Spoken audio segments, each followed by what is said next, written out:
Why? Just why? Why? Why? Why? Not you, Gilbert. You rock. I love you, man. But this show is just getting worse and worse every week. Sometimes I'm wondering, is it that bad on purpose? Like, you can't put this on television and expect it to be good, right? They got this fat dude on television to make a Drew McIntyre impression. I'm a Scottish warrior. Goldberg's fine though. I love this man. And to be honest, people, I'm also kinda tired of the supernatural crap. I know it's okay, I can deal with it, but lately it's just the same crap over and over again. It's a bit much, I'm a bit tired of it. I do like Randy's new gimmick, Lucha, that's awesome. I'm just saying, it's an unpopular opinion, I know. I'm kinda tired of the supernatural crap. I do prefer what SmackDown is doing. You know, good stories. So I've just watched Monday Night Raw. I'm not in the best mood. And after a few Google searches, I'm ready to make a review. Welcome back to the channel.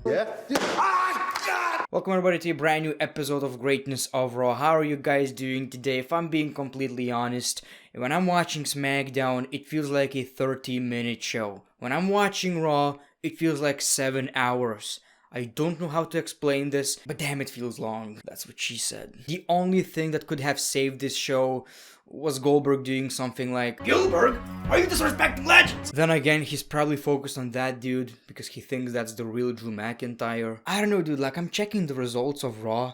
It seems like a lot, but barely anything was actually entertaining. So let's start from the beginning of the show. The show kicked off with Randy Orton in a mask with first-degree burns. He blames The Fiend and not Alexa Bliss because he's responsible and he just used Alexa. They're doing it because they want to stop Randy Orton from winning the Royal Rumble match, but it's obviously happening. Orton says he can only compete as long as he can tolerate this pain, but the funny thing is, he enjoys the pain. It fuels his every move. Try watching Raw. That's pretty painful. He would probably change his mind. So Randy Orton was wearing this mask to protect his face, which looked like a luchador mask, which I know probably makes sense, but it's wrestling, it doesn't have to make sense. Just put on a badass mask or something. I mean, it was okay. Is Randy Orton really gonna wrestle in that mask though? I really want to see that. He's probably not gonna wear his wrestling gear. That would look horrendous. So he's probably gonna come out in street clothes with that mask. I kinda dig it. What I don't understand though is Lacey Evans and Ric Flair, whatever that is. Basically, they didn't answer the question when they were asked what kind of relationship this is. Sugar daddy. He's Lacey's sugar daddy. For free. The thing is, Ric Flair is over 70 years old. And he's still smashing. You know? Bitches love Ric Flair. Can't deny it. You love Ric Flair. Wow. What a badass old man. So then we saw Charlotte Flair versus Peyton Royce. During this match, we saw Lacey Evans and Ric Flair interrupting, mocking Charlotte Flair. But Charlotte Flair still won the match because she was facing, let me remind you, Peyton Royce. Why is this story happening again? Like, I really want to know. The Raw Women's Championship is not being used. Asuka is possibly the worst Raw Women's Champion of all time. Nia Jax probably was worse. But what I'm trying to say is, you have Charlotte Flair, you have Asuka, do something. At least, I don't know, whatever it is, just put the championship on the line sometimes. Use it. You know, it's basically a prop right now. I don't know why we're seeing this Charlotte Flair, Lacey Evans, and Ric Flair. I can't say it's a love triangle, right? And that would be really wrong. Ugh. I don't know what it is though. Why don't we just move on? We saw Riddle making dumb jokes with the Hurt Business. He disrespects Bobby Lashley, and Bobby stumps Riddle's foot. Riddle says, "You're gonna pay, bro." We saw Xavier Woods versus Mace, so Xavier Woods is facing another member of Retribution again, and he lost the match, and whatever. I'm telling you, this show was just a bunch of randomness. None of it really matters. None of it is entertaining. I don't care about none of it. Do you? I'm sorry, man. I'm not trying to be negative. I'm just saying how it is. You know, for the most part, I'm trying to see the good in everything. I'm trying. But sometimes Raw just takes away all my energy. And I'm like, after watching this kind of show, I'm like, okay, I gotta talk about this now. Not only did I have to watch this show, I have to talk about this now. You know? Can we just watch SmackDown from now on? That's it. Do you guys really want Raw reviews? We saw this Alexa's Playground cringe, and I know some people may be into it, but Alexa was being cringe, Asuka was being wow. Wow. Dude, I get what they're trying to accomplish. I think I do. Probably not though. But this looked like bad impro. You know, you just put a bunch of random people, say act, and they do random shit. Then again, it's called Alexa's Playground, and it kinda looked like a bunch of kids playing around.